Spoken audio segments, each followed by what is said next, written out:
I titled this video Calculus and Geometry. As you can see on this one side, there's a calculus stuff, but it is always built around a little bit of geometry. So these are the two simple things we're going to sketch.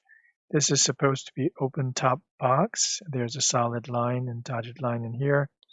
This is a typical thing that you calculate or demonstrate when you introduce the Jacobian or multivariable integration. Let's begin with that open top box. I will go ahead and select a square or rectangular box thing. So I create a rectangular box and you do a selection mode, and here is your rectangle to create this parallelogram, and you can click one more time from selection mode and turn it around and selection once again, and it's the scaling mode, and then if you scale it down it becomes this type of parallelogram, but it is still in object mode. So if you click on this square mode, you can change the size by making it like this. As you can see, it's still in the square mode, not really changing its sides, as if it is scaling the whole thing down. So I think it's closer to my shape. So I created that, and I may make it a little bit bigger, just scaling it, control, and scaling up, control and this arrow. So before I do the rest next part, I think this is the shape I want, and then you can change that to this object to path.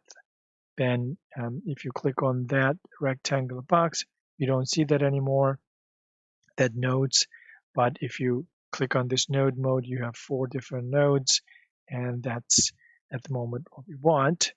And if I go back to the earlier image in here, if you have to sketch something like this, you have to kind of do a little bit of thinking before you actually start. And of course, I experimented it myself. I used it many times, so I have some idea. But if you're really doing this type of thing for the first time, you may not think about it like that. But it is something that you have to think about. I think it's quite fun to kind of dissect your image that you wanted to sketch. What should I do first? And this is how I looked at it. So this is going to be our base. And I just hit Control D, duplicate. Now I have an extra copy, put it back in the bottom, Control key, and move it up. And then it's going to make it, try to make it more like a vertical. And then I release it here. That's going to be the bottom, and that's going to be the top. I'm going to change it to the dotted line later. So I thought about these 4 vertical lines, which is of course a Bezier curve, and I have this snapping on over here turned on. So if you go to the corner, it snaps on to exactly the position, and double click and then finish it over here. Now you got the picture. I'm going to repeat it 2 more times from here and all the way to the bottom, and that would be rectangular box. Now, if you think about it as a rectangular box, it looks like a rectangular box, but if you really play with your mind, it could be anything. It could be some sort of hexagon flap down or something like that. But I'd like to look at this as a rectangular box. This is the bottom, and I wanted to change these and that. And up to here, the dotted line, and this is something you can see, the crease line, so I want to keep it as a solid line. So if you click on the bottom part in here, that whole thing was a one path. Just to edit that, you need to break that connection. So you go to nodal mode and click on this node and shift, and then click on that node. And these 2 nodes are selected, and the button here is breaking that node into 2 separate parts. And then if you go there and then click on it there, know what happened there because it's selected both at the same time. So I have to go and choose one node, and if you move it over, as you can see, it's separated.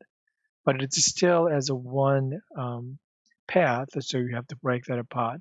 So I chose that, making sure this was broken apart. So this whole thing is again selected as treated as a one path. So this is different from grouping. It is actually path, and you have to break apart the path. then this path and that path over there, they're actually different path in there. So this is broken apart, but this wasn't. I wasn't thinking clearly. So I go to node. I'm going to break that apart to here, and then go to the selection mode. That is hopefully now it's disconnected and broken apart. Now this is also now a separate thing. So now I can change those to dotted line. So for example, I go to the fill and stroke dialog, which is under objects, and I'm going to change that to dotted line like this, and I can control C, you copy that entire thing, not control V over there, but control shift V, and that'll be pasting the style, which is also available under edit menu and paste style. So I got that, and that was easy. And I want to also create a little break in here, a little break there. So that is a solid line. I have to break that part in there, which you can do by cut parts apart. So I'm going to go and take that little square there, change that to a solid line. I don't think it matters. I just delete that fill part, go to the selection mode, and try to make it smaller and move it to the center. So this much of a path will be cut out from this vertical part in here. So I selected that path. This has to be a region. You can only cut path in the just stroke part. Otherwise, you have to do fill region. If you have to remove it, you have to use a difference command, not cut path. So go to path and cut path. That means stroke.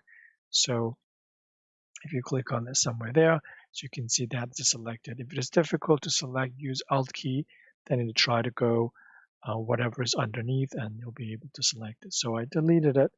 Now it's a two different path in here. Of course, I want to make that one the dotted line. So select that, copy and paste, and Control Shift V, and make that one dotted line as well. And that's a solid line. And I want to also break that in there. So I can go ahead and unselect this part and unfill that one there.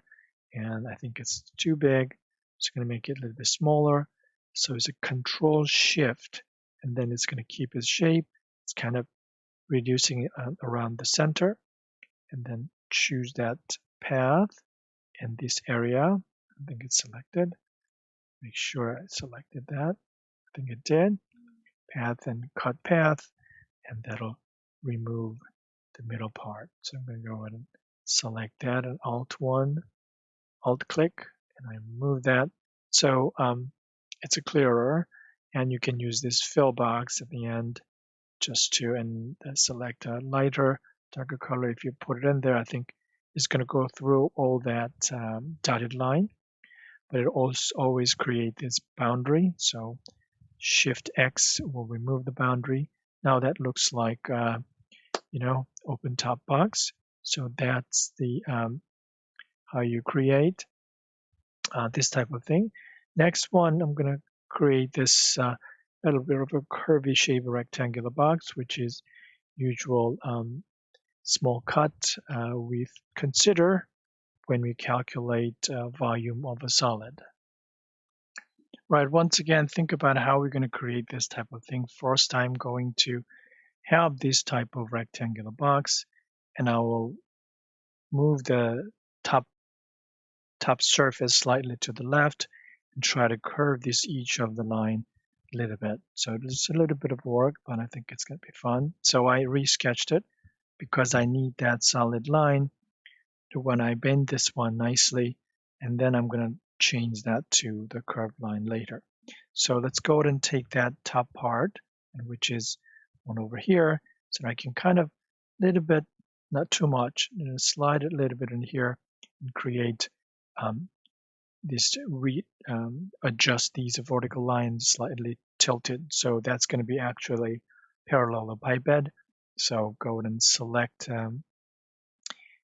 this node, this line in here, or you can resketch it.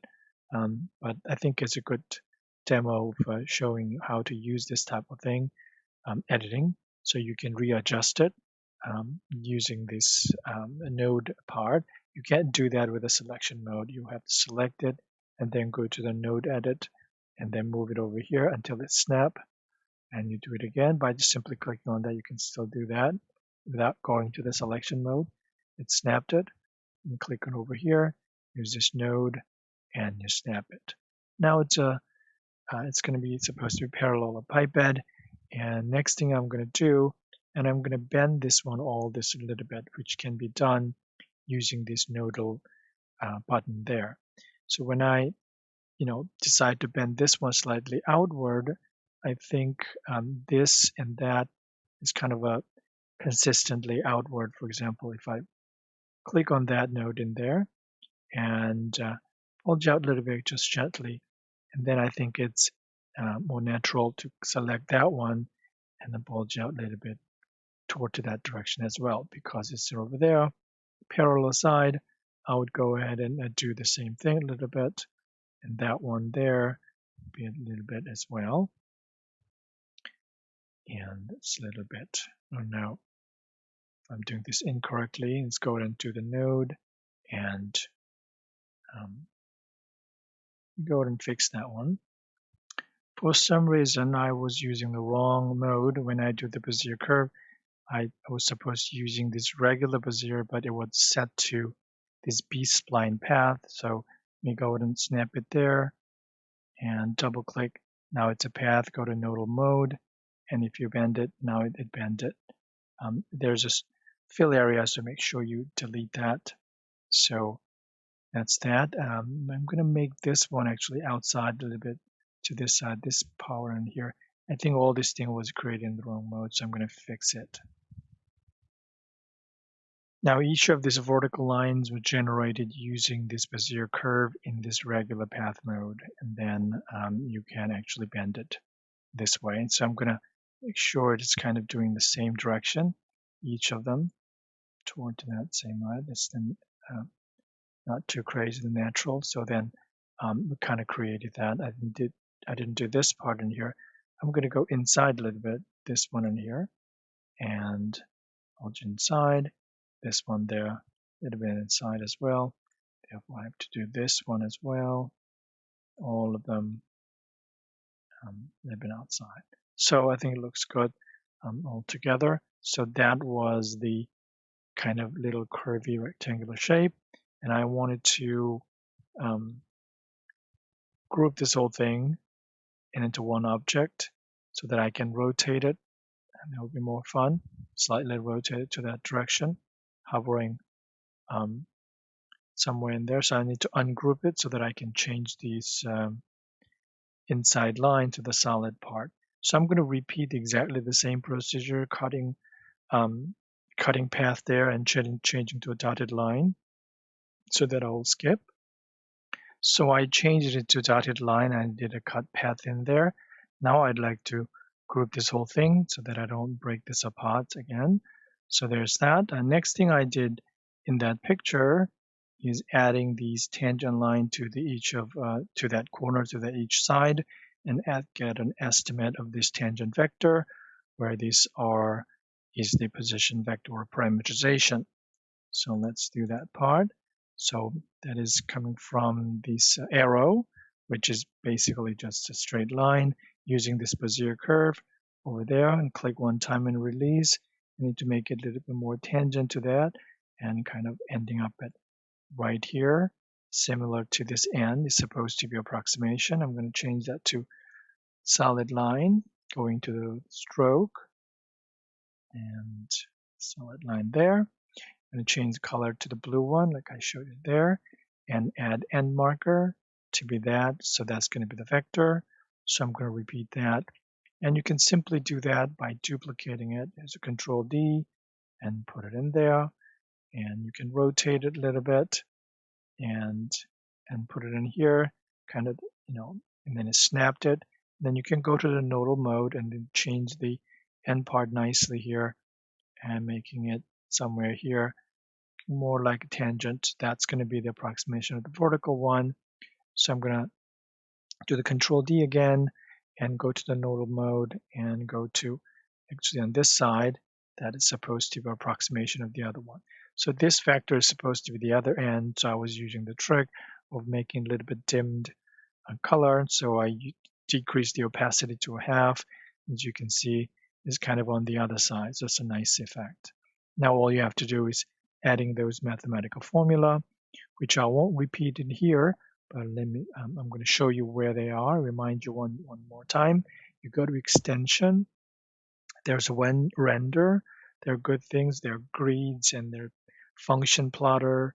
And there's mathematics part. It's a LaTeX, and it uses your computer's LaTeX system. So if you haven't downloaded any LaTeX system there, it's not going to run it. In particular, it's going to run PDF LaTeX. So you have to start with this. Let me go ahead and magnify this one and show you clearly. Right here it is. You actually have to write $sign and write those math, and you can add additional packages. Some of the packages doesn't work, but it definitely goes through your local LaTeX system. So a lot of things actually work. And you can actually add outside this dollar symbol, you can add irregular sentences and things like that, and you get a nice result out of it. So let me go ahead and delete that. And by doing that, you can add this type of symbol, and these are the estimation of this vector, and if it is nearly close to the straight line. But this is the fun shape that I use in class, but it is not readily available. There are things like this, but it's not exactly the way I wanted. So I always draw this picture in class, but you can draw it like this very cleanly. And I forgot to add, there's one. Let me experiment it. I never knew that. Maybe it's going to work. It still does work, even if it is in the group. And you can add the darker color and make sure you delete the stroke. Do that. But if you do, yeah, let me just end it here. That's how you can sketch this type of shape. So that was a little thing about calculus and geometry, and you learn some of the trick by just keep trying it and learning this type of idea.